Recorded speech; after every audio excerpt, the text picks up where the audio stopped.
Yo estaba a punto de tocar la puerta de la casa de mi hija cuando escuché su voz atravesar la ventana entreabierta como una daga fría. No te preocupes, Marco. Vamos a hacer que papá pague todo. Mi mano se congeló en el aire, el pequeño ramo de flores que había comprado en el mercado temblando entre mis dedos arrugados. 68 años caminando por este mundo, y nunca pensé que las palabras más dolorosas las escucharían de los labios de mi propia sangre. Era un martes por la tarde, el mismo día que siempre visitaba a Roberta. Habíamos establecido esta rutina hace más de un año, después de que María muriera. Cada martes, después de hacer las compras en el mercado de la colonia, pasaba por su casa para charlar un rato, para verla sonreír, para sentir que todavía tenía familia en este mundo que se había vuelto demasiado silencioso sin mi esposa. ¿Pero cómo?, preguntó Marco, mi yerno, con esa voz nerviosa que siempre tenía cuando hablaba de dinero. Era una voz que había aprendido a reconocer en los últimos meses, cada vez que venían a cenar a mi casa los domingos. Siempre había algo que necesitaban, siempre algún gasto imprevisto. Tu padre no es tonto, Roberta. Ya le hemos pedido tanto. Hubo una pausa, y yo contuve la respiración, pegándome más a la pared de ladrillo áspero que me ocultaba de su vista. El sol de la tarde me golpeaba la espalda a través de la camisa de algodón, pero sentía frío. Un frío que empezaba en el estómago y se extendía por todo mi cuerpo como hielo derretido. Es fácil, respondió ella, y su risa me heló la sangre. Era la misma risa que tenía cuando era niña y había hecho alguna travesura. Pero ahora no había nada tierno en ese sonido. Le voy a decir que estoy embarazada. Que tú y yo estamos esperando su primer nieto. Él nunca me dirá que no a eso. Se derretirá como mantequilla al sol, ya verás. El mundo se tambaleó bajo mis pies. Las flores cayeron al suelo como si mis dedos hubieran perdido toda la fuerza, pétalos blancos dispersándose como mis ilusiones sobre el concreto agrietado de la banqueta. Mi Roberta. Mi pequeña Roberta, que solía quedarse dormida en mis brazos mientras yo le contaba cuentos después de llegar del taller, con las manos negras de grasa pero el corazón lleno de amor por ella. La niña que me abrazaba fuerte cuando tenía pesadillas, que me esperaba despierta cuando llegaba tarde del trabajo, que me decía que era el mejor papá del mundo. Y si pregunta por pruebas médicas, insistió Marco. Su voz sonaba más cercana ahora, como si se hubiera acercado a la ventana. Yo me pegué más a la pared, sintiendo el frío del cemento traspasar mi camisa, el corazón latiéndome tan fuerte que temí que pudieran escucharlo desde adentro. Le diré que es muy temprano para ir al doctor, pero que necesitamos el dinero ya para preparar todo. Para la cuna, la habitación del bebé, los gastos médicos. La voz de Roberta sonaba calculadora, fría como el metal. Cada palabra medida como si hubiera ensayado este momento durante días. Papá tiene esos ahorros que guardaba para su vejez. Nunca los va a usar, de todas formas. Está solo, no tiene planes grandes. Es mejor que ese dinero nos ayude a nosotros ahora que estamos empezando la familia. Las palabras me golpearon como puños. Nunca los va a usar. Como si yo fuera un muerto en vida, como si mi futuro no importara, como si los años que me quedaran fueran solo tiempo perdido que había que llenar hasta que finalmente me fuera de este mundo. ¿Así me veía? ¿Como un viejo inútil cuyo único propósito era financiar sus mentiras? Marco rió, un sonido áspero que me raspó los oídos como vidrio roto. Tu padre siempre ha sido demasiado blando contigo. Incluso cuando éramos novios, recuerdo cómo te consentía. Nunca te negó nada. Y era cierto. Nunca le había negado nada. Cuando quiso estudiar diseño en lugar de una carrera más práctica, yo pagué sin quejarme. Cuando quiso ese vestido caro para su graduación, trabajé horas extra durante un mes. Cuando se casó, gasté los ahorros de 2 años en una boda que ella soñaba. Porque eso es lo que hacen los padres que aman. Dan todo sin esperar nada a cambio. O eso creía yo. Exacto. Y ahora vamos a usar eso a nuestro favor. Hubo el sonido de pasos sobre el piso de madera, tacones que golpeaban con ritmo firme, decidido. Solo necesitamos 20,000 para cubrir las deudas de tu negocio. Después, cuando se dé cuenta de que no hay bebé, ya será tarde. El dinero estará en nuestras cuentas, y simplemente le diremos que perdí el embarazo. Fingiremos estar tristes, y él tendrá que consolarnos en lugar de reclamar. Mis rodillas casi cedieron. Tuve que apoyarme contra la pared para no caer. 20,000 pesos. Toda una vida de trabajo resumida en esa cifra que ella mencionaba con tanta facilidad. Cada peso ahorrado con el sudor de mis manos callosas, cada centavo guardado mientras me privaba de pequeños lujos, comiendo frijoles en lugar de carne, remendando la ropa en lugar de comprar nueva, caminando en lugar de tomar el autobús cuando podía. Todo pensando siempre en el futuro, en los días difíciles que pudieran venir, en la posibilidad de enfermarse, de necesitar medicina cara, de no poder trabajar más. Y ella lo sabía.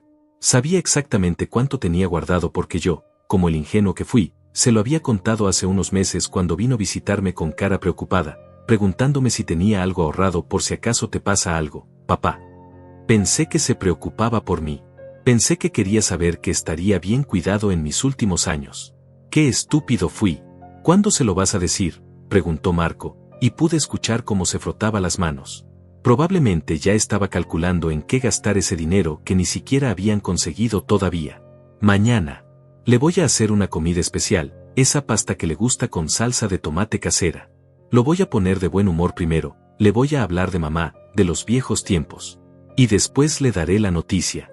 Va a llorar de felicidad, ya verás. Siempre soñó con ser abuelo. Me va a abrazar, me va a decir lo orgulloso que está, y ahí le voy a pedir el dinero. Sí, siempre soñé con ser abuelo.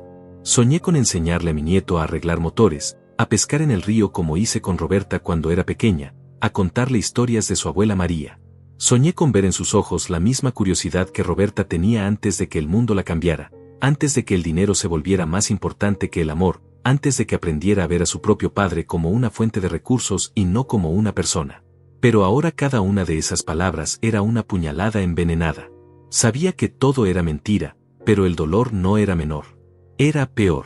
Porque sabía que al día siguiente tendría que sentarme en su mesa, tendría que comer esa pasta que haría con sus propias manos mientras planeaba robarme, tendría que fingir sorpresa cuando me diera la noticia, tendría que actuar como si no hubiera escuchado nada, como si realmente creyera en sus lágrimas de cocodrilo y en su alegría fingida.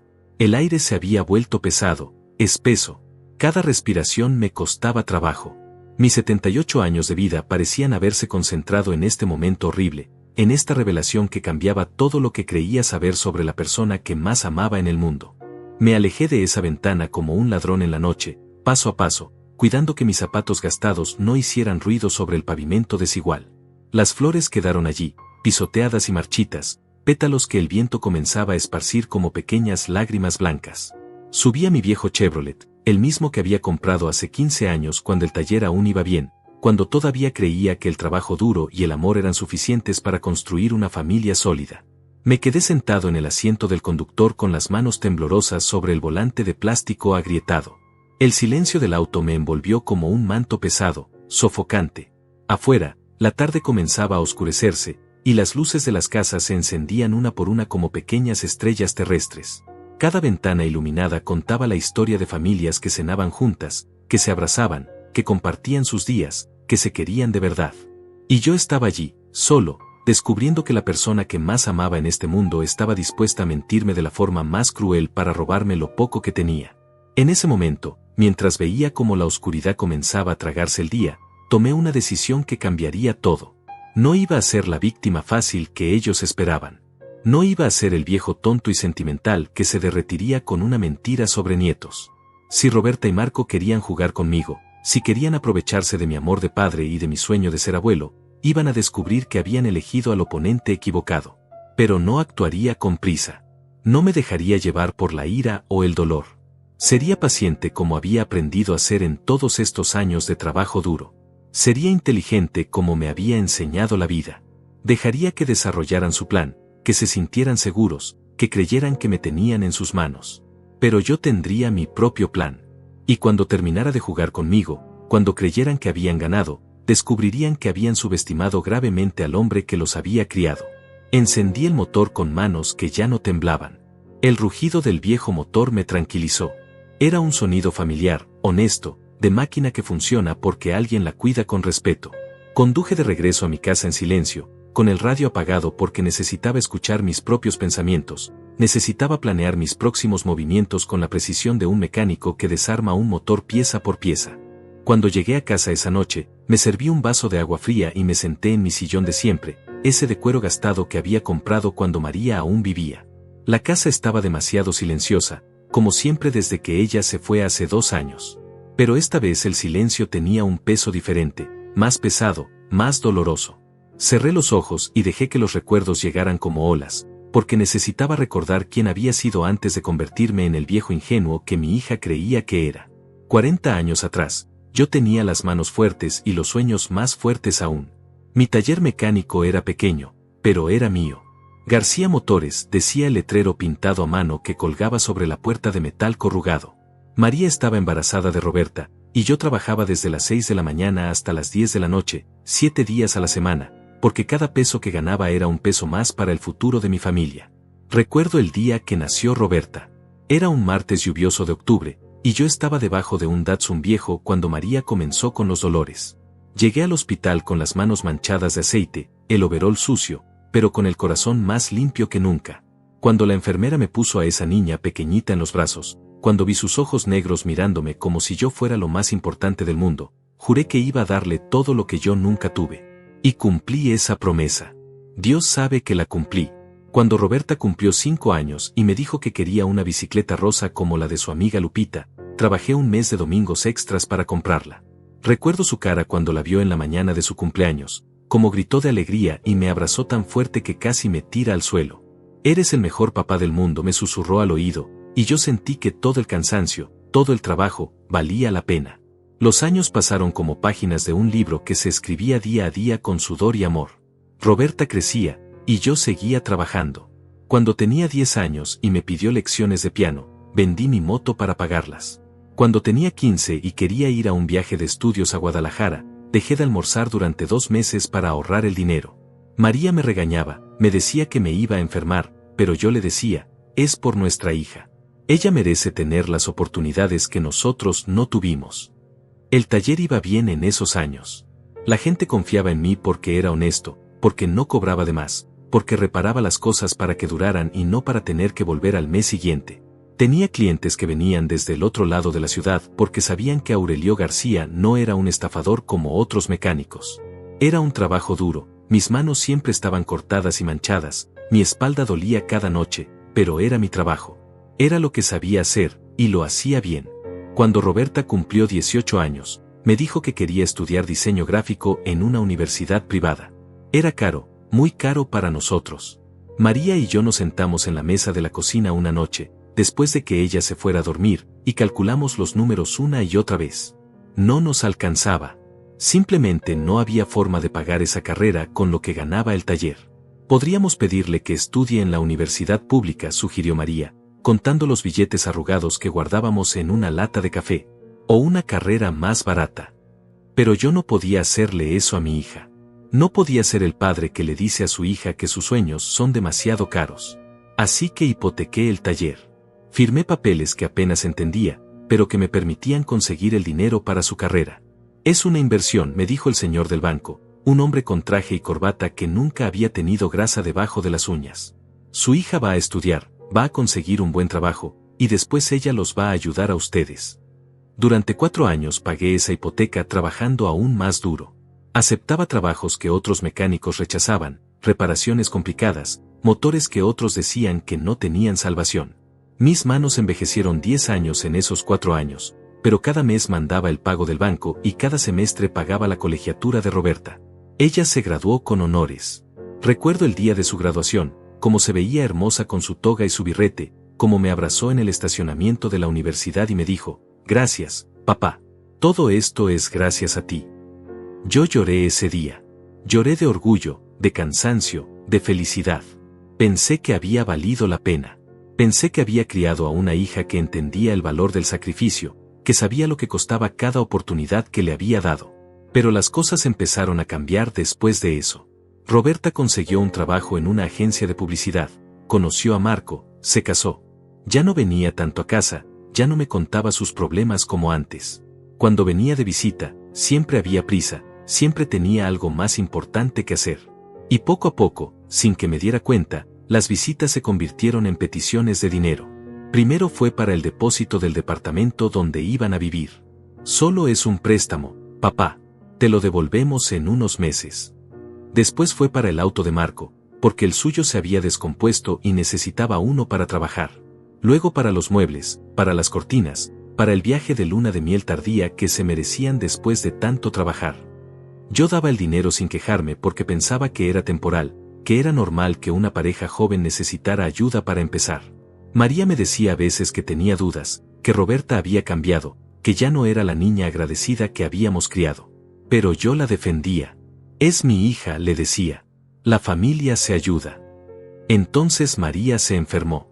Al principio pensamos que era solo cansancio, estrés.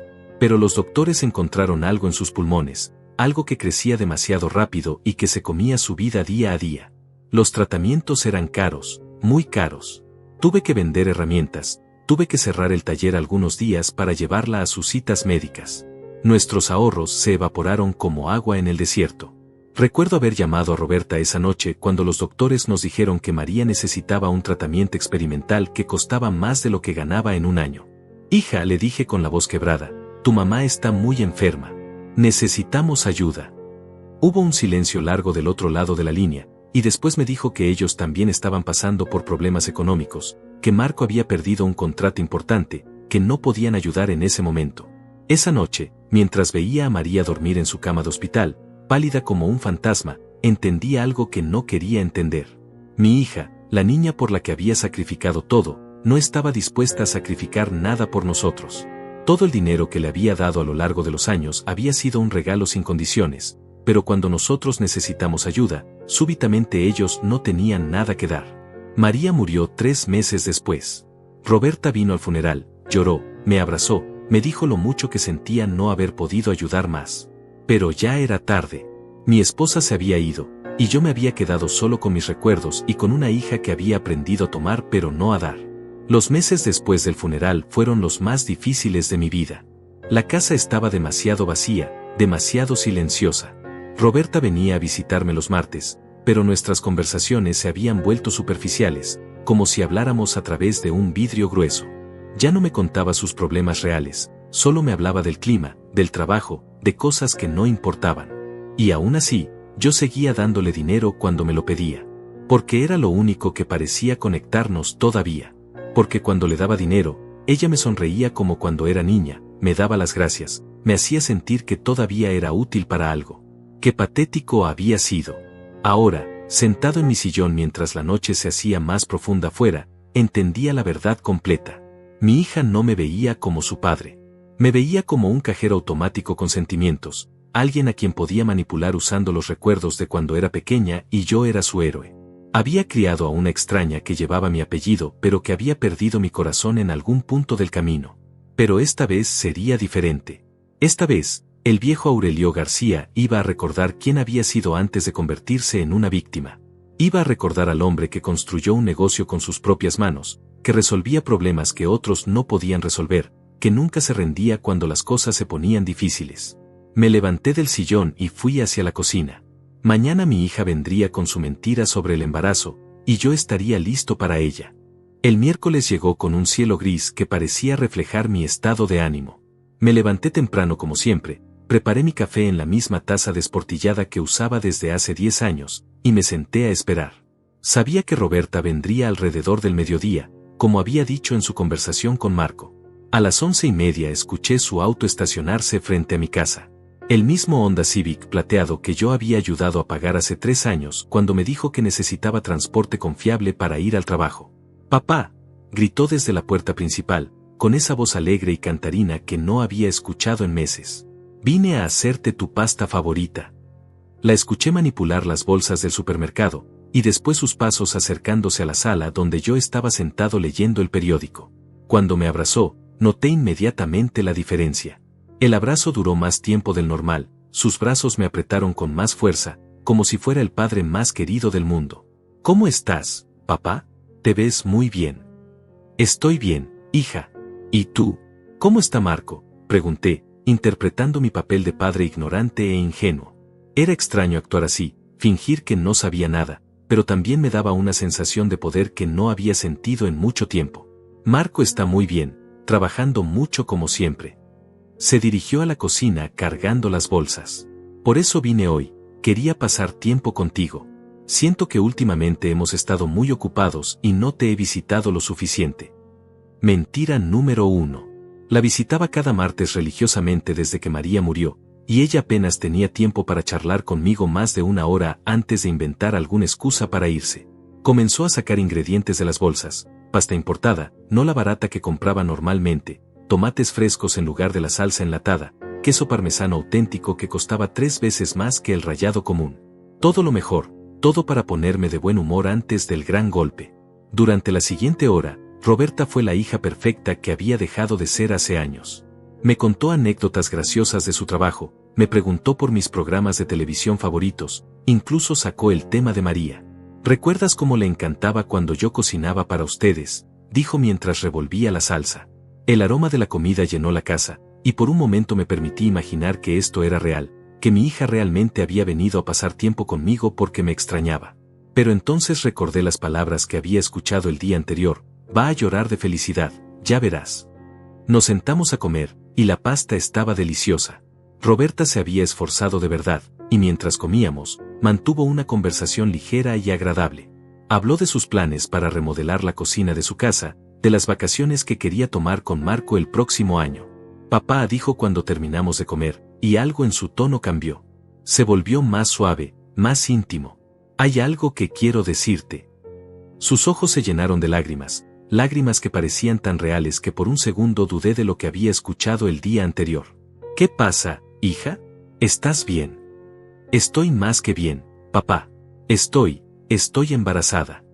Las lágrimas comenzaron a correr por sus mejillas, y su sonrisa era tan radiante, tan convincente, que cualquier padre habría caído en esa actuación. Marco y yo vamos a tener un bebé. Vas a ser abuelo. El momento había llegado. Después de escuchar todos sus planes, después de saber exactamente lo que estaba haciendo, tenerla frente a mí ejecutando la mentira era surreal. ¿En serio? Me levanté de la silla como si la emoción me hubiera dado energía súbita.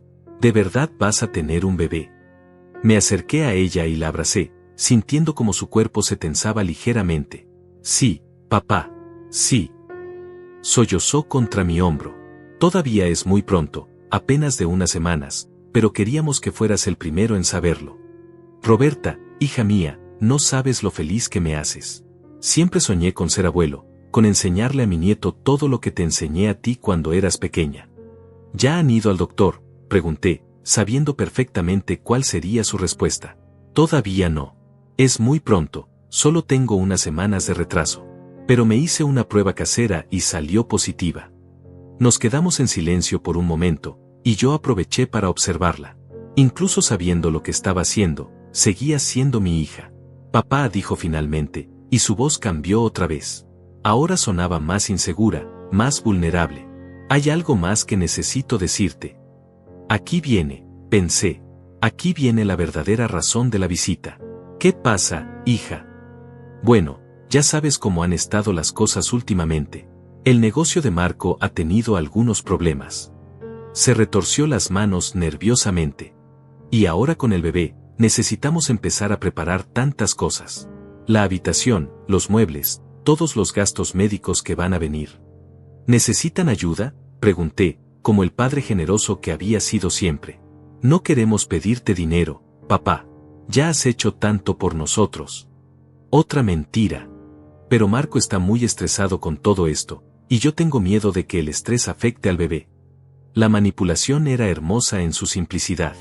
No solo me estaba pidiendo dinero, sino que me estaba haciendo sentir que dárselo era la única forma de proteger a mi supuesto nieto. Roberta, dime cuánto necesitan. Sus ojos se iluminaron con una mezcla de alivio y triunfo. ¿En serio, papá? ¿Nos ayudarías? Por supuesto. Es mi primer nieto. Haría cualquier cosa por ustedes. Me levanté y fui hacia el escritorio. ¿Cuánto necesitan? Bueno, serían como 20,000 pesos. Sé que es mucho, pero... No es mucho para mi nieto, la interrumpí, sacando mi chequera. 20,000 pesos. Exactamente la cantidad que había mencionado en su conversación con Marco. Aquí tienes, le dije, entregándole el cheque. Para mi nieto. Me abrazó con tal fuerza que casi me lastima. Gracias, papá. No sabes lo que esto significa para nosotros. Te prometo que te lo vamos a devolver. La despedí en la puerta con un último abrazo, y cuando se fue, me quedé parado en el umbral viendo cómo su auto desaparecía por la calle. Era hora de hacer mi próximo movimiento. En cuanto el auto de Roberta desapareció de mi vista, entré a la casa y cerré la puerta con más fuerza de la necesaria. El sonido resonó en el silencio como un disparo, y por primera vez en mucho tiempo, ese silencio no me molestó. Al contrario, lo necesitaba para pensar con claridad. Me dirigí directamente al teléfono de la cocina, ese aparato viejo de disco que María siempre había querido cambiar por uno moderno, pero que yo me negaba a reemplazar porque funcionaba perfectamente. Marqué el número que me sabía de memoria, el mismo al que había llamado tantas veces durante los últimos 20 años. Banco Nacional, sucursal Centro, buenos días. Buenos días. Habla Aurelio García. Necesito hablar con el gerente, por favor. Un momento, señor García. Mientras esperaba, observé el cheque que había quedado sobre la mesa de la cocina. No había ningún cheque. Esa había sido mi primera medida inteligente. Le había dado a Roberta un cheque sin fondo, de una cuenta que había cerrado hace 6 meses. Cuando ella fuera a cobrarlo mañana, se llevaría una sorpresa desagradable. Pero eso era solo el primer paso. Señor García, soy el licenciado Herrera. ¿En qué puedo ayudarlo? Licenciado, necesito bloquear inmediatamente todas mis cuentas. Todas. No quiero que se pueda hacer ninguna transacción sin mi presencia física en el banco. Hubo una pausa al otro lado de la línea. ¿Ha tenido algún problema, señor García? ¿Perdió alguna tarjeta? No exactamente.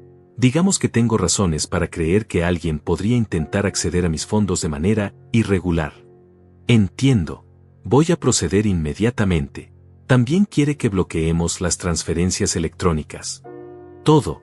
No quiero que se mueva ni un peso sin que yo esté presente para autorizarlo.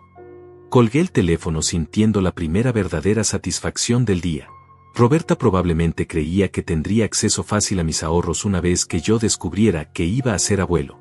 Tal vez pensaba que en mi alegría senil le daría acceso a mis cuentas, o que podría convencerme de hacer transferencias más grandes. Pero eso no iba a pasar.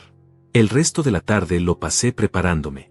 Saqué de mi escritorio todos los documentos importantes, escrituras de la casa, pólizas de seguro, estados de cuenta bancarios, testamento. Todo lo que necesitaba para proteger lo que había construido durante toda una vida de trabajo duro.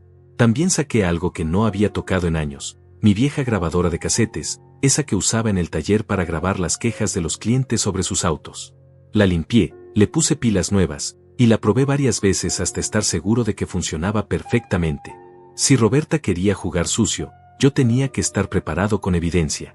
Esa noche dormí mejor de lo que había dormido en meses.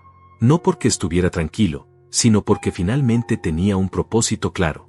Durante demasiado tiempo había sido reactivo, simplemente respondiendo las peticiones de dinero de mi hija sin cuestionar nada. Ahora yo tenía el control. El jueves por la mañana sonó el teléfono muy temprano. Era Roberta, y su voz sonaba tensa, preocupada. «Papá, soy yo».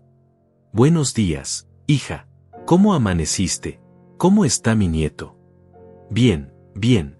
Papá, tengo una pregunta. ¿El cheque que me diste ayer está bien? Quiero decir, ¿hay suficiente dinero en esa cuenta?» Ahí estaba. Había ido al banco temprano, había intentado cobrar el cheque, y había descubierto que no valía nada. Su voz trataba de sonar casual, pero yo podía detectar la desesperación debajo de la superficie. «¿Qué cheque, hija?», pregunté, fingiendo confusión. El que me diste ayer. Para los gastos del bebé». «Ah, sí. ¿Hay algún problema con él?» «No, no es eso. Es solo que en el banco me dijeron que había algún tipo de problema técnico con la cuenta, que necesitaban verificar algunos datos contigo». Mentía otra vez. El banco no le había dicho eso. Probablemente le habían informado directamente que la cuenta estaba cerrada y que el cheque no tenía valor. Pero ella no podía admitirlo sin revelar que había intentado cobrarlo inmediatamente, lo cual haría obvio que necesitaba el dinero con urgencia. «Qué extraño. Déjame llamar al banco para ver qué está pasando». «¿Podrías hacerlo hoy, papá? Es que Marco está muy ansioso por empezar con los preparativos para el bebé». «Por supuesto, hija. No te preocupes. Voy a arreglar todo». Cuando colgué, no pude evitar sonreír. Era interesante ver cómo cambiaba el tono de sus llamadas ahora que las cosas no salían según su plan. Ya no era la hija amorosa que había venido a cocinarme pasta. Ahora era una mujer desesperada que necesitaba dinero y que se estaba dando cuenta de que tal vez no sería tan fácil conseguirlo como había pensado.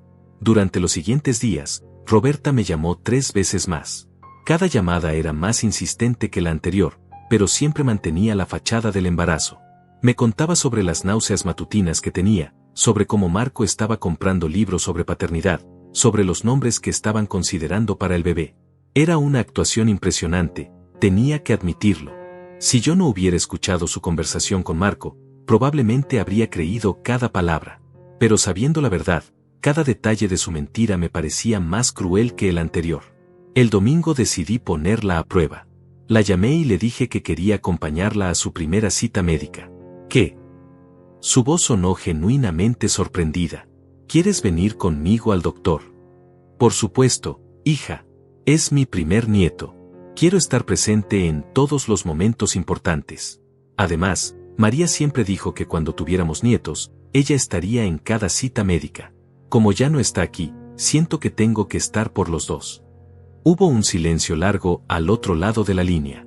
Podía imaginar su cerebro trabajando a toda velocidad, tratando de encontrar una excusa que sonara razonable. Es muy dulce de tu parte, papá, pero, bueno, el doctor dice que es mejor que las primeras citas sean solo entre Marco y yo. Para crear intimidad, ya sabes. Después, cuando esté más avanzado el embarazo, por supuesto que podrás venir. ¿Qué doctor es? ¿Ya tiene cita? Sí, es el doctor Ramírez, en la clínica San Miguel. La cita es para el martes. Más mentiras. Apuesto a que no había ningún doctor Ramírez, ninguna cita, ninguna clínica San Miguel en sus planes. Estaba improvisando, tratando de mantener viva su historia mientras buscaba la forma de conseguir el dinero por otros medios. ¿Puedo ir a conocer al doctor antes de la cita? Me gustaría hablar con él sobre los cuidados que necesita mi hija. No, papá. No es necesario. Todo está bajo control. Su voz ahora sonaba francamente molesta. La presión que yo estaba ejerciendo sobre sus mentiras la estaba poniendo nerviosa, y eso era exactamente lo que yo quería. Esa noche, mientras cenaba solo en mi cocina, pensé en lo irónico de la situación. Mi hija creía que estaba manipulando a un viejo tonto y sentimental, pero en realidad yo estaba controlando cada aspecto de este juego. Cada pregunta que le hacía sobre el embarazo la forzaba a inventar más mentiras, y cada mentira la acercaba más al momento en que toda su historia se derrumbaría. Pero yo todavía no estaba listo para confrontarla directamente. Primero necesitaba más información. Necesitaba entender qué tan profundo era su plan, qué más estaban dispuestos a hacer para conseguir mi dinero. Y sobre todo, necesitaba encontrar la forma de asegurarme de que esto nunca volviera a pasar. Me levanté de la mesa y fui hacia el teléfono. Era hora de llamar a un viejo amigo que podría ayudarme a descubrir toda la verdad. El lunes por la mañana marqué un número que no había llamado en más de 2 años. Del otro lado contestó una voz ronca que reconocí inmediatamente. Bueno. ¿Tadeo? Soy Aurelio García. Hubo una pausa, y después una risa cálida que me trajo recuerdos de tiempos mejores. Aurelio, ¿cómo estás, hermano? Hace siglos que no sé nada de ti. Tadeo Morales había sido mi socio en el taller durante 15 años, antes de que decidiera independizarse y abrir su propio negocio de refacciones. Era un hombre honesto, trabajador, y sobre todo, sabía reconocer cuando algo no estaba bien. Si alguien podía ayudarme a desentrañar los planes de Roberta y Marco, era él. Tadeo, necesito verte. Es importante. ¿Estás bien? Suenas preocupado. Estoy bien, pero tengo un problema. ¿Puedes venir a mi casa esta tarde? Por supuesto. Paso como a las 5, ¿te parece? Perfecto. Y Tadeo, trae tu laptop. Vamos a necesitarla. Cuando colgué, sentí el primer alivio genuino en días. Tadeo era exactamente el tipo de persona que necesitaba en este momento, inteligente, leal, y con acceso a información que yo no tenía. Su negocio de refacciones lo había puesto en contacto con muchas personas en la ciudad, incluyendo algunos que trabajaban en bancos, en oficinas de gobierno, en lugares donde se podía conseguir información que no aparecía en los periódicos. El resto del día lo pasé preparándome para la conversación con Tadeo. Organicé todos los documentos que podían ser relevantes, escribí una cronología de todos los eventos recientes con Roberta, y preparé una lista de preguntas específicas que necesitaba respuestas. A las 5 en punto escuché el motor familiar de la camioneta de Tadeo estacionándose frente a mi casa. Cuando abrí la puerta, me encontré con el mismo hombre robusto de siempre, con algunas canas más pero con la misma sonrisa honesta que recordaba. Aurelio me abrazó fuertemente. «Te ves bien, considerando todo lo que has pasado. Pasa, Tadeo. ¿Quieres café?» «Siempre». Nos sentamos en la sala con nuestras tazas, y yo le conté todo. Desde la conversación que había escuchado entre Roberta y Marco, hasta el cheque falso, las llamadas nerviosas, las mentiras sobre el embarazo. Tadeo me escuchó sin interrumpir, asintiendo de vez en cuando, su expresión volviéndose más seria conforme avanzaba mi relato. «Hijo de puta», murmuró cuando terminé. «Perdón por la expresión, pero esto es muy bajo, incluso para los estándares actuales. Lo peor es que no sé qué tan profundo llega todo esto. ¿Es solo el dinero que tengo ahorrado? ¿Están planeando algo más grande?» Tadeo se quedó pensativo por un momento, tomando sorbos de su café. «¿Sabes qué tipo de deudas tiene Marco? ¿De cuánto dinero estamos hablando realmente?» «No tengo idea. Solo sé que necesitan 20,000 pesos urgentemente. Dame el nombre completo de tu yerno. Voy a investigar un poco». Tadeo abrió su laptop y comenzó a teclear. Tenía acceso a algunas bases de datos que yo ni sabía que existían, contactos en el buró de crédito, en registros públicos, en lugares donde la información sobre las finanzas de las personas estaba disponible si sabías dónde buscar. «Marco Santillán García», le dije, y él siguió tecleando. Después de unos minutos, Tadeo silbó por lo bajo. «Aurelio, esto es peor de lo que pensabas». «¿Qué encontraste?» «Tu yerno no debe 20,000 pesos. Debe más de 200,000. El mundo se tambaleó a mi alrededor. 200,000 pesos. Una fortuna que yo no tenía, que nadie en mi situación podría tener. ¿Cómo es posible?» Aparentemente empezó un negocio de consultoría empresarial hace 2 años. Pidió préstamos de varios bancos, usó las tarjetas de crédito al máximo, incluso pidió dinero prestado a prestamistas privados. Tadeo siguió leyendo de la pantalla. «El negocio quebró hace 6 meses. Los acreedores ya comenzaron procesos legales contra él. Y Roberta sabe todo esto. Tiene que saberlo. Mira esto». Tadeo giró la laptop hacia mí y me mostró un documento. Ella firmó como aval en varios de los préstamos. Legalmente, ella es tan responsable de estas deudas como él. La revelación me golpeó como un puñetazo. No solo mi hija me estaba mintiendo sobre el embarazo para robarme dinero. Estaba en problemas financieros tan graves que podrían perder todo lo que tenían. Y probablemente creían que yo era su única salvación. «Hay más», continuó Tadeo. «Según estos registros, ya vendieron el auto que les ayudaste a comprar. También empeñaron las joyas que Roberta heredó de María». Eso explicaba por qué había venido en un auto diferente el día que me trajo la pasta. Y por qué no había usado el collar de perlas de su madre en su última visita, algo que siempre hacía en ocasiones especiales. ¿Qué más puedes averiguar? Tadeo siguió investigando, y lo que encontró pintó un cuadro aún más oscuro. Marco había perdido su trabajo regular hace 8 meses, pero no se lo había dicho a Roberta hasta hace 3 meses. Habían estado viviendo de tarjetas de crédito y préstamos mientras él fingía que todavía tenía ingresos. Cuando finalmente confesó la verdad, ya era demasiado tarde para salvarse con medidas normales. Aurelio, según esto, tienen hasta el final del mes para pagar al menos 100,000 pesos, o van a perder la casa. La casa que yo ayudé a comprar. La misma. Y si no pagan, los prestamistas privados van a ir por todo lo que tengan, incluyendo cualquier dinero que puedan conseguir de familiares. La comprensión llegó como un rayo. No se trataba solo de robarme mis ahorros. Era mucho peor que eso. Una vez que tuvieran mi dinero y se dieran cuenta de que no era suficiente para resolver sus problemas, vendrían por más. Probablemente me pedirían que hipotecara mi casa, que vendiera todo lo que tenía, que me convirtiera en su fuente permanente de financiamiento hasta que no quedara nada de mí. Tadeo, necesito que me ayudes con algo más. Lo que necesites. Quiero que investigues exactamente cuáles son mis derechos legales aquí. Si ellos intentan estafarme, ¿qué puedo hacer? ¿Cómo puedo protegerme? Tadeo asintió gravemente. Voy a hablar con un abogado que conozco. Pero mientras tanto, hay algo que puedes hacer inmediatamente. ¿Qué? Documenta todo. Cada conversación, cada llamada, cada mentira que te digan. Si esto llega a los tribunales, Vas a necesitar evidencia de que estaban tratando de defraudarte.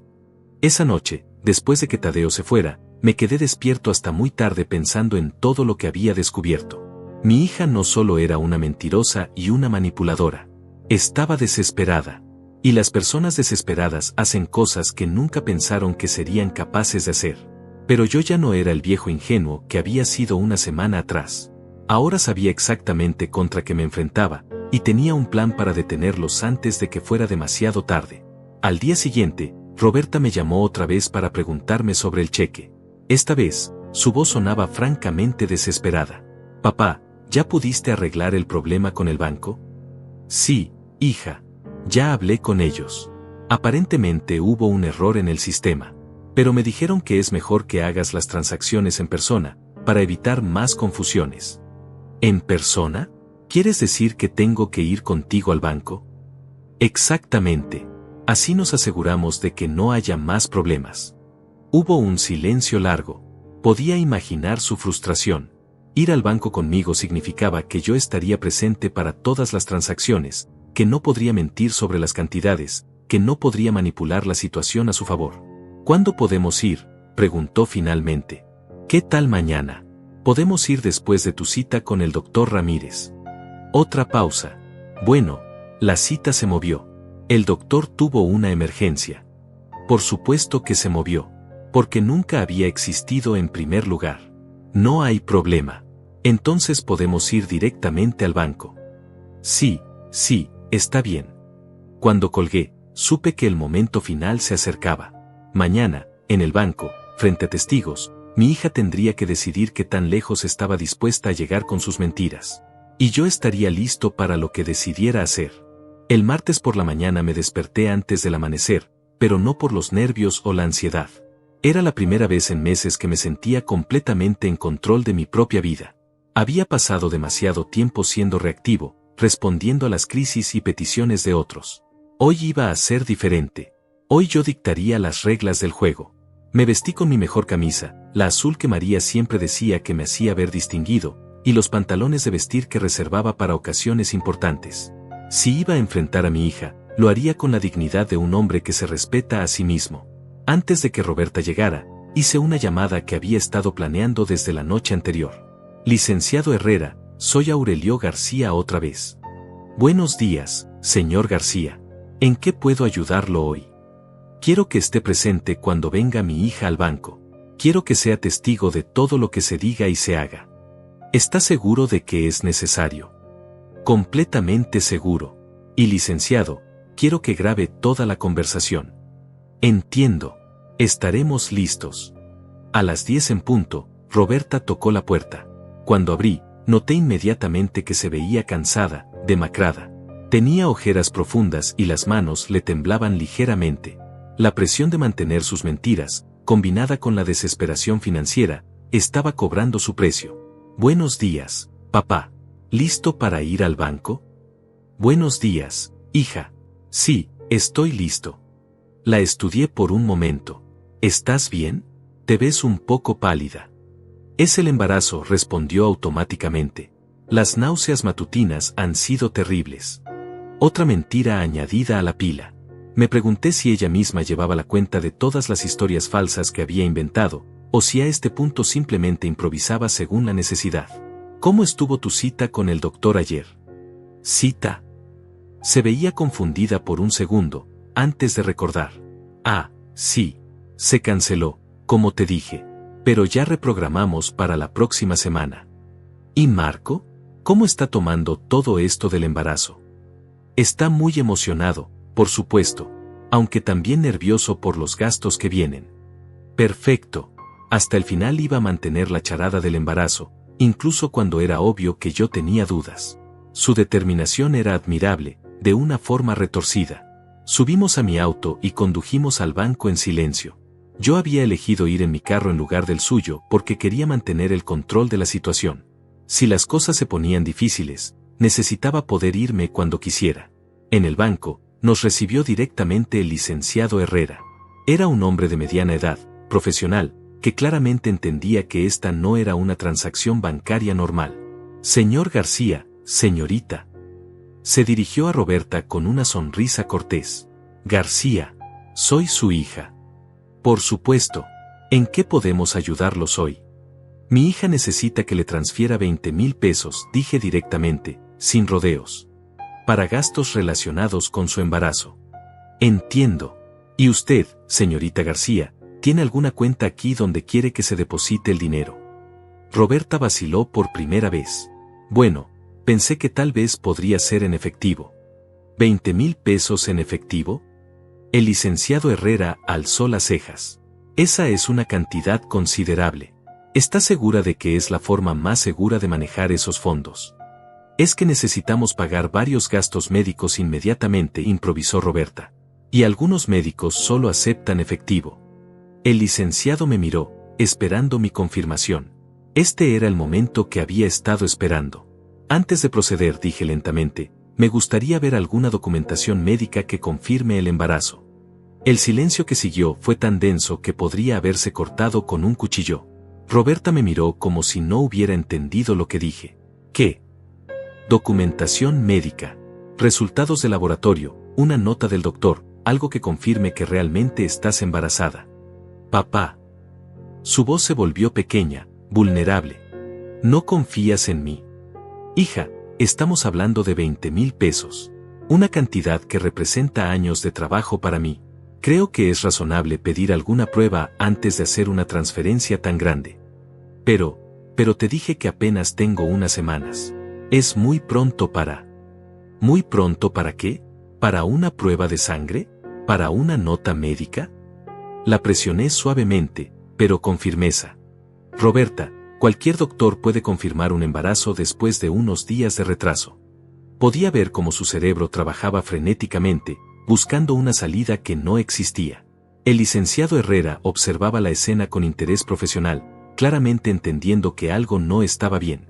Yo no traje los papeles. Están en casa. No hay problema. Podemos esperar hasta que los traigas. No.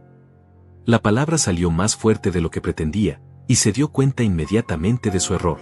Quiero decir, es muy urgente. Los doctores necesitan el pago hoy. ¿Qué doctores, exactamente? Mi voz seguía siendo calmada, pero implacable. Dame sus nombres. Podemos llamarlos directamente para confirmar las citas y los costos.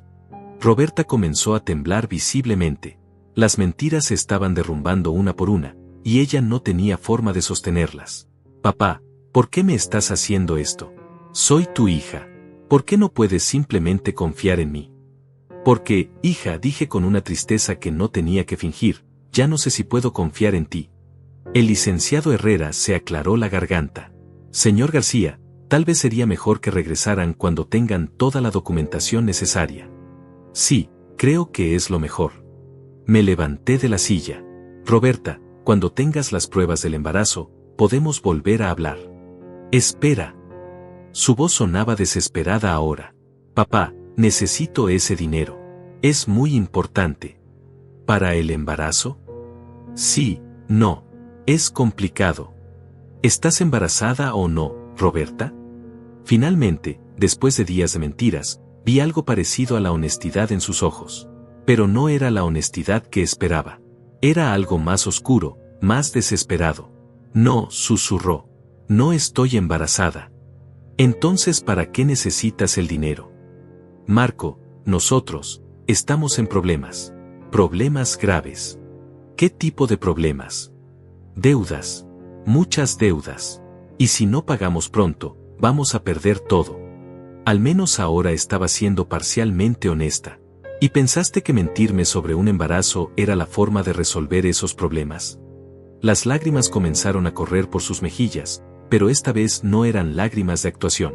Eran lágrimas de vergüenza, de desesperación real. No sabía qué más hacer.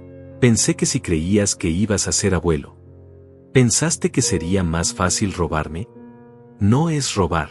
Eres mi padre. Se supone que tienes que ayudarme. Ayudarte, sí, pero no ser víctima de tus mentiras. Me levanté y comencé a caminar hacia la salida.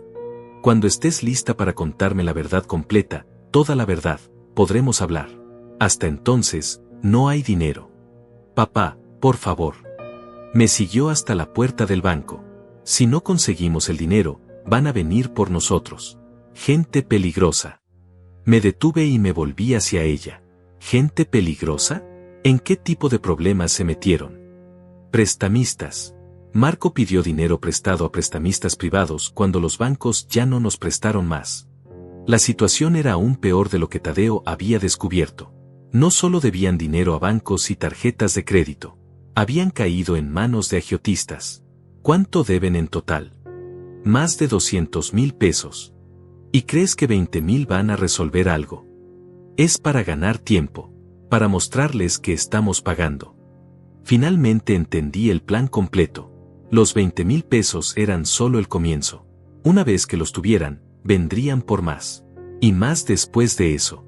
Hasta que no quedara nada de mis ahorros, hasta que me convirtiera en otra víctima de su irresponsabilidad financiera. Roberta, escúchame bien.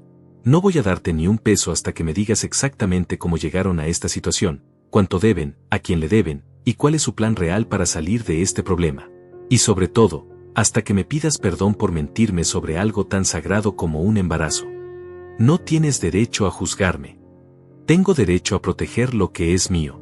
Y tengo derecho a esperar honestidad de mi propia hija. La dejé parada en la entrada del banco, llorando y gritando. Mientras conducía de regreso a casa, supe que las cosas entre nosotros nunca volverían a ser iguales. Pero por primera vez en años, me sentía como el hombre que solía ser. El hombre que no permitía que nadie abusara de él, ni siquiera su propia familia. No tuve que esperar mucho para la reacción. Esa misma tarde, mientras tomaba mi café en la cocina y leía el periódico, escuché el rugido familiar del motor de la camioneta de Marco acercándose a mi casa. El sonido era diferente esta vez, más agresivo, como si el conductor estuviera presionando el acelerador con ira. Miré por la ventana y vi a Marco bajarse del vehículo con movimientos bruscos, seguido por Roberta. Sus caras no mostraban la desesperación suplicante que había visto en el banco esa mañana. Ahora había algo más peligroso en sus expresiones, rabia pura. Decidí no abrir la puerta cuando tocaron. En lugar de eso, me quedé sentado en mi silla, observando cómo sus golpes se volvían más insistentes, más violentos. «Aurelio, abre la puerta», gritó Marco.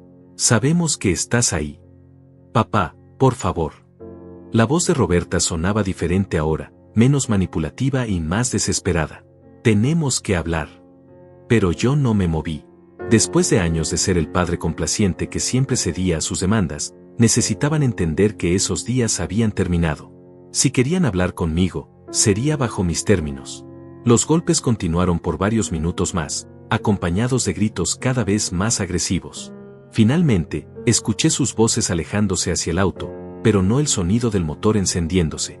Se habían quedado afuera, probablemente discutiendo qué hacer a continuación. Unos minutos después, mi teléfono comenzó a sonar. Lo dejé timbrar hasta que se activó la contestadora. «Papá, soy Roberta.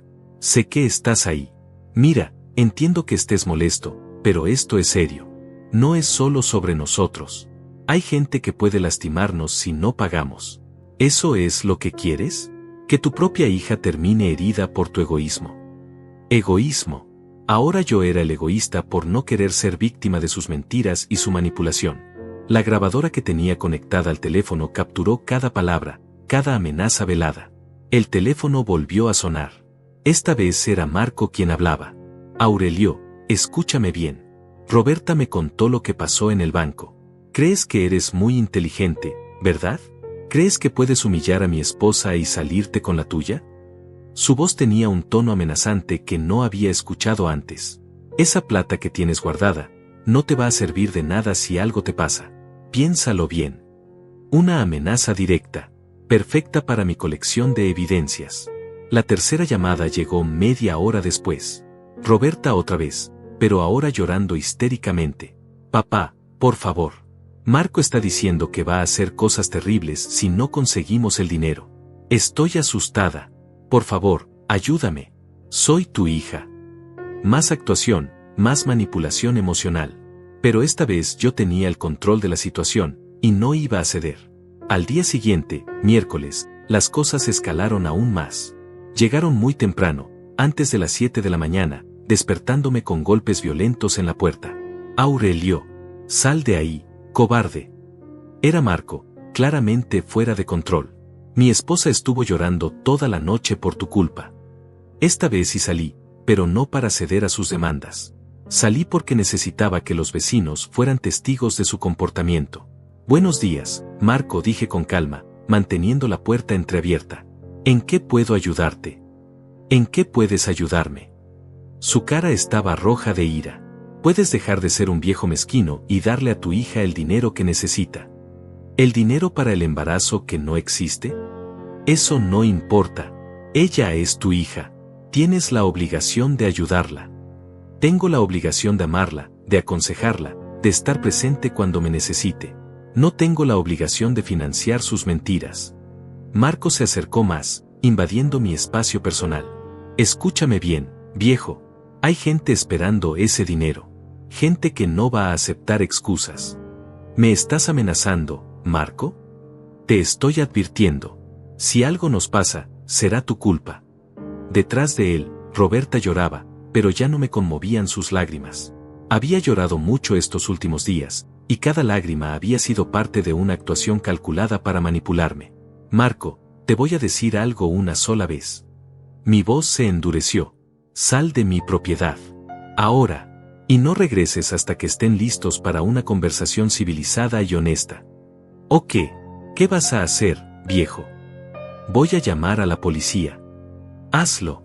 A ver si les importa más tu dinero que la seguridad de tu propia hija.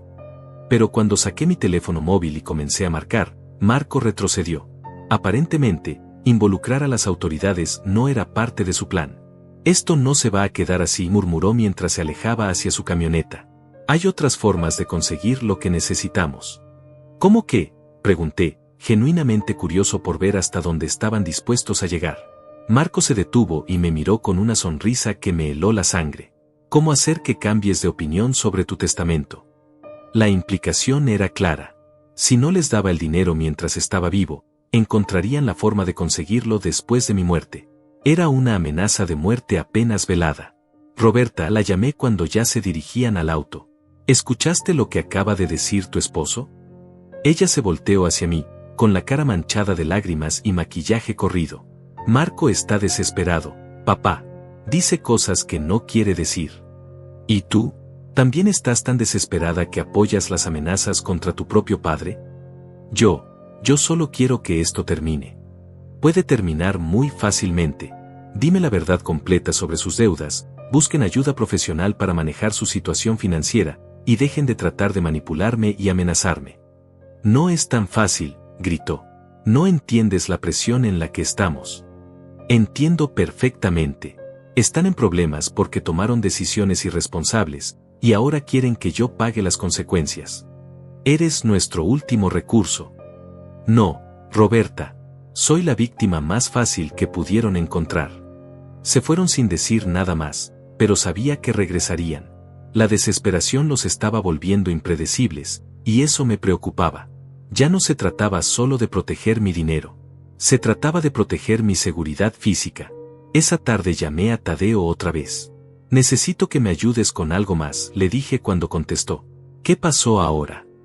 Le conté sobre las amenazas de Marco, sobre la insinuación de que podrían hacer algo para cambiar mi opinión sobre mi testamento. Aurelio, esto se está poniendo peligroso. Creo que deberías considerar presentar una denuncia formal. ¿Con qué evidencia? Todo fueron insinuaciones. Tienes las grabaciones de las llamadas telefónicas. Y seguramente algunos vecinos escucharon lo que pasó esta mañana. Tadeo tenía razón. Era hora de involucrar a las autoridades antes de que las cosas se salieran completamente de control. Hay algo más que necesito que hagas, le dije. Quiero cambiar mi testamento inmediatamente. ¿Estás seguro? Completamente. Si algo me pasa, quiero asegurarme de que Roberta y Marco no se beneficien ni un peso de mi muerte. Esa noche, mientras revisaba todas las grabaciones que había hecho y organizaba los documentos que necesitaría para la denuncia, me di cuenta de algo importante. Ya no sentía tristeza por la situación con mi hija. La tristeza había sido reemplazada por una resolución fría y clara. Roberta había elegido su camino cuando decidió mentirme y manipularme. Marco había elegido el suyo cuando decidió amenazarme. Ahora era mi turno de elegir el mío. Y mi elección era simple: No iba a ser víctima de nadie, sin importar quién fuera. El jueves por la mañana, Tadeo llegó a mi casa con un folder lleno de documentos y una expresión grave que no auguraba nada bueno. Aurelio, necesitas ver esto antes de que vayamos a la fiscalía. ¿Qué encontraste? Marco no solo tiene deudas con prestamistas privados. Está siendo investigado por fraude. Tadeo abrió el folder y me mostró varios documentos oficiales. Aparentemente, su negocio de consultoría era en realidad un esquema piramidal. Estafó a más de 20 personas, incluyendo algunos de sus propios familiares. La revelación me golpeó como un puñetazo. ¿Y Roberta sabe esto? Tiene que saberlo. Mira estas fechas. Tadeo señaló varios papeles. Las investigaciones comenzaron hace 3 meses. Exactamente cuando empezaron a presionarte más por dinero. Entonces mi hija no solo era cómplice de mentiras y manipulación. Era cómplice de un criminal real, alguien que había destruido las vidas de otras familias con sus estafas. Hay más. Mucho más. Algunos de los inversionistas que Marco estafó ya presentaron demandas civiles y penales. Los bienes de ambos van a ser embargados la próxima semana. ¿Incluyendo la casa? Todo. La casa, los autos que les queden, las cuentas bancarias. Van a perder todo lo que tengan a su nombre. Ahora entendía completamente su desesperación.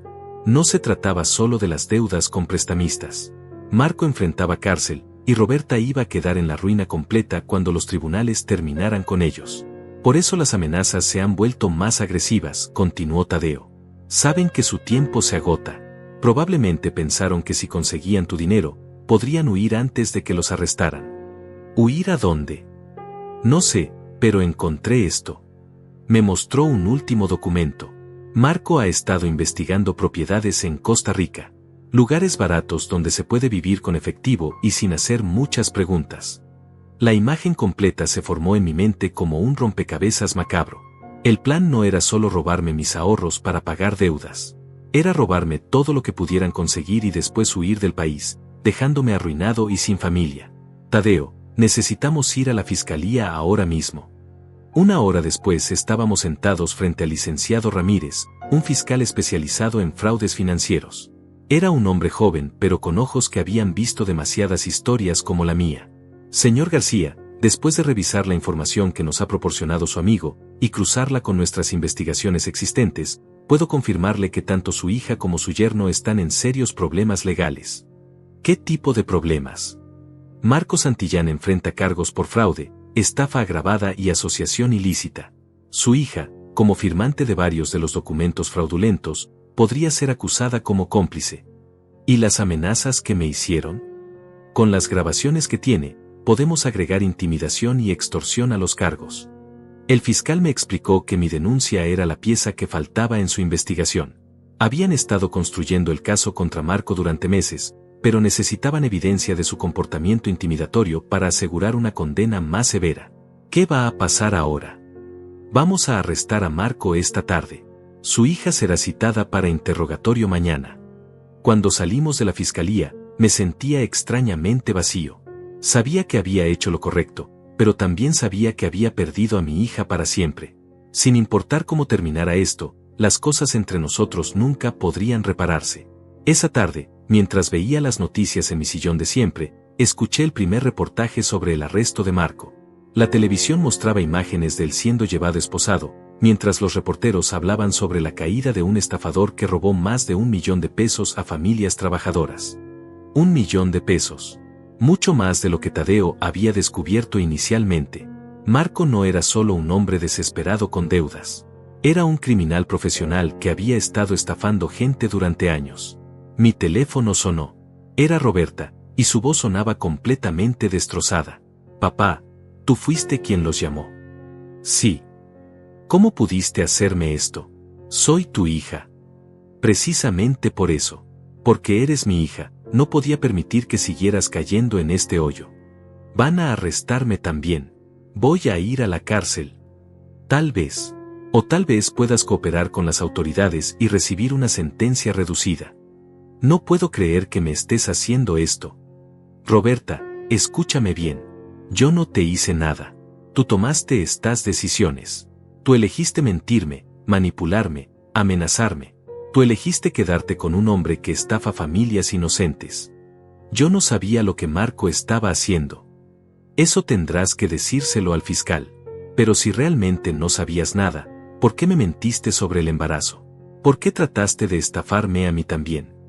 Hubo un silencio largo al otro lado de la línea. Finalmente, escuché algo que no había escuchado en años, la voz de mi verdadera hija, sin máscaras, sin manipulación. Porque tenía miedo. Tenía miedo de perderte si te decía la verdad. ¿Y crees que mentirme y robarme era la forma de no perderme?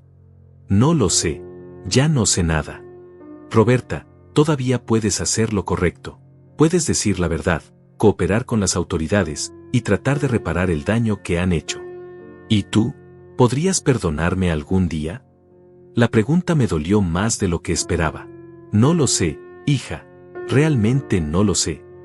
Los siguientes días fueron un torbellino de actividad legal y mediática. Marco fue negada la fianza debido a que se consideró un riesgo de fuga. Los investigadores encontraron los documentos sobre las propiedades en Costa Rica, confirmando sus planes de escape. Roberta fue arrestada el viernes, pero liberada bajo fianza después de que su abogado argumentó que había sido manipulada por su esposo. Los medios cubrieron la historia extensamente, refiriéndose a ella como la esposa ingenua del estafador y a mí como el padre valiente que ayudó a detener el fraude. Pero yo no me sentía valiente. Me sentía como un hombre que había perdido a su familia por segunda vez. Primero María por la enfermedad, ahora Roberta por sus propias decisiones. El sábado, Tadeo vino a visitarme con los periódicos del día. Las fotos de Marco en primera plana, los artículos sobre las víctimas de su estafa, las especulaciones sobre cuánto tiempo pasaría en prisión. ¿Cómo te sientes?, me preguntó. Como un extraño en mi propia vida. Hiciste lo correcto, Aurelio. Lo sé, pero hacer lo correcto no siempre se siente bien. Esa noche, mientras ordenaba los documentos de todo este caso, encontré una foto vieja de Roberta cuando tenía 8 años. Estaba en mi taller, con un overol pequeño que María le había hecho, tratando de ayudarme a reparar un auto. Su sonrisa era genuina, llena de amor y admiración por su papá. ¿En qué momento esa niña se había convertido en la mujer que trató de estafarme? ¿En qué momento dejé de ser su héroe para convertirme en su víctima designada? Tal vez nunca lo sabría. Pero lo que sí sabía era que había recuperado algo que había perdido en estos últimos años, mi dignidad. Ya no era el viejo complaciente que decía sí a todo. Era un hombre que se respetaba a sí mismo lo suficiente como para no permitir abusos, sin importar de quién vinieran. 6 meses después del arresto de Marco, me mudé a una casa más pequeña en las afueras de la ciudad. No porque necesitara el dinero, mis ahorros seguían intactos, sino porque necesitaba un nuevo comienzo. La casa donde había vivido con María, donde había criado a Roberta, estaba demasiado llena de fantasmas del pasado. La nueva casa tenía un pequeño taller en el patio trasero. Nada como el García Motores de mis días de gloria, pero lo suficientemente grande para mantener mis manos ocupadas reparando cosas rotas. Es curioso cómo algunos hombres nunca dejan de ser mecánicos, sin importar la edad que tengan. Marco había sido sentenciado a 8 años de prisión. Los tribunales recuperaron parte del dinero que había robado, pero la mayoría de sus víctimas nunca vieron devueltos sus ahorros completos. Al menos el sistema había funcionado, aunque tarde. Roberta había cooperado con las autoridades como le sugerí. Su participación en los fraudes de Marco fue considerada menor, y recibió 3 años de libertad condicional junto con la obligación de realizar trabajo comunitario. No había ido a prisión, pero su vida como la conocía había terminado. Una tarde de martes, mientras trabajaba en el motor de mi viejo Chevrolet, escuché pasos en el sendero de grava que llevaba a mi casa. Cuando levanté la vista, vi una figura familiar caminando lentamente hacia mí. Era Roberta, pero una versión diferente de mi hija. Había perdido peso, tenía el cabello más corto, y algo en sus ojos había cambiado. Ya no tenía la arrogancia casual que recordaba. Había algo más humilde en su postura, más quebrado. Hola, papá. Roberta. Limpié mis manos con un trapo sucio y la observé acercarse. ¿Cómo supiste dónde vivo ahora? Tadeo me dio la dirección. Espero que no te moleste. No me molesta. Y era cierto. Después de todos estos meses, había esperado este momento, aunque no sabía exactamente qué sentiría cuando llegara. Puedo sentarme. Señalé hacia un banco de madera que había construido la semana anterior. Ella se sentó, manteniendo cierta distancia, como si no estuviera segura de cuánto espacio tenía permitido ocupar en mi nueva vida. «Te ves bien», dijo, observando el taller, la casa pequeña pero bien cuidada. «Te ves en paz». «Lo estoy. ¿Y tú? ¿Cómo estás?» «Mejor. Diferente». Se quedó callada por un momento, observando sus manos. «Papá, vine a decirte algo que debí haberte dicho hace mucho tiempo». «Te escucho». «Perdón». La palabra salió como un susurro, pero la escuché claramente. «Perdón por mentirte. Perdón por tratar de manipularte. Perdón por lastimarte cuando tú solo querías ayudarme». «¿Y Marco?» «Marco y yo nos divorciamos hace 3 meses. Debí haberlo hecho años antes, pero tenía miedo de estar sola». Sus ojos se llenaron de lágrimas, pero eran diferentes a todas las lágrimas que había visto de ella antes. Estas parecían reales. «Papá, nunca debí haber elegido su lado sobre el tuyo». «¿Por qué lo hiciste?» «Porque era más fácil culparte a ti que enfrentar la verdad sobre él. Porque era más fácil verte como un obstáculo que como la única persona que realmente me amaba». Me acerqué y me senté en el banco junto a ella, manteniendo aún cierta distancia. «¿Qué vas a hacer ahora?» «Estoy trabajando en una tienda de ropa. No es mucho, pero es honesto. Y estoy yendo a terapia, tratando de entender cómo llegué a ser la persona que fui contigo». «¿Y qué has aprendido?» «Que durante años confundí tu amor con debilidad. Pensé que porque siempre me dabas lo que pedía, siempre podría pedir más. No entendía que cada peso que me dabas representaba horas de tu vida, sacrificios que hacías por mí. Y ahora lo entiendes. Ahora entiendo que fui una hija terrible. Y que tú fuiste un padre increíble que no se merecía lo que le hice». Nos quedamos sentados en silencio por varios minutos, escuchando el sonido del viento entre los árboles del pequeño jardín que había plantado. «Papá», dijo finalmente, «no vine aquí esperando tu perdón. No lo merezco. Vine porque necesitaba que supieras que entiendo lo que hice, y que voy a pasar el resto de mi vida tratando de ser la hija que debía haber sido desde el principio». «¿Incluso si nunca te perdono? ¿Incluso si nunca me perdonas?» Miré a esta mujer que era mi hija, pero que también era una extraña que estaba aprendiendo a conocer. Durante todos estos meses, había imaginado este momento muchas veces. Había pensado que sentiría ira, o tristeza, o incluso indiferencia. Pero lo que sentí fue algo que no esperaba: esperanza. «Roberta, el perdón no es algo que se da de una vez y para siempre. Es algo que se construye día a día, con acciones y decisiones». «Lo sé. Si realmente quieres reparar lo que está roto entre nosotros, va a tomar tiempo. Mucho tiempo. Tengo tiempo. Y va a requerir que seas una persona diferente de la que eras». «Ya no soy esa persona, papá. Esa persona me llevó a perder todo lo que importaba». Me levanté del banco y caminé hacia mi auto. Del asiento del pasajero saqué una pequeña caja de herramientas básicas. «¿Sabes cambiar el aceite de un auto?» «No. ¿Quieres aprender?» Sus ojos se iluminaron con una sorpresa que me recordó a la niña que solía ayudarme en el taller hace tantos años. «¿En serio?» «Es un trabajo honesto. Y en mi experiencia, trabajar con las manos ayuda a pensar con claridad». Durante las siguientes 2 horas, le enseñé a mi hija de 35 años cómo cambiar el aceite de un motor. Sus movimientos eran torpes al principio, pero gradualmente se volvieron más seguros. Cuando terminamos, tenía grasa en las manos y una sonrisa genuina en la cara. ¿Puedo venir la próxima semana? Para aprender algo más». «Puedes venir cuando quieras, Roberta, pero con una condición». «¿Cuál?» «Nada de mentiras. Nunca más. Sin importar qué tan difícil sea la verdad». «Prometido». La despedí en la puerta de mi casa, viendo cómo se alejaba en un autobús público hacia su nueva vida. No sabía si realmente había cambiado, si era capaz de mantener sus promesas, si podríamos reconstruir algún día una relación real de padre e hija. Pero por primera vez en mucho tiempo, tenía curiosidad por averiguarlo. Esa noche, mientras cenaba en mi pequeña cocina, pensé en el camino que había recorrido desde aquel martes cuando escuché por casualidad la conversación que cambió todo. Había perdido ilusiones, pero había ganado dignidad. Había perdido a la hija que creía tener, pero tal vez, con tiempo y trabajo, podría conocer a la mujer que realmente era. Me levanté de la mesa y fui hacia el espejo del baño.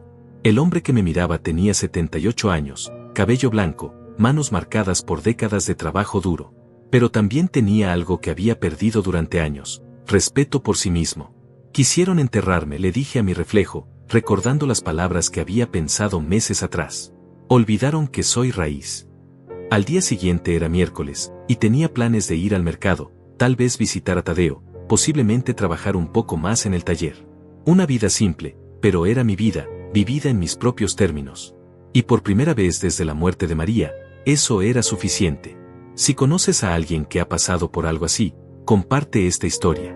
Y si fuiste tú quien vivió esto, ahora es tu momento de levantar la cabeza. Nunca es demasiado tarde para recuperar tu dignidad, sin importar quién trate de quitártela.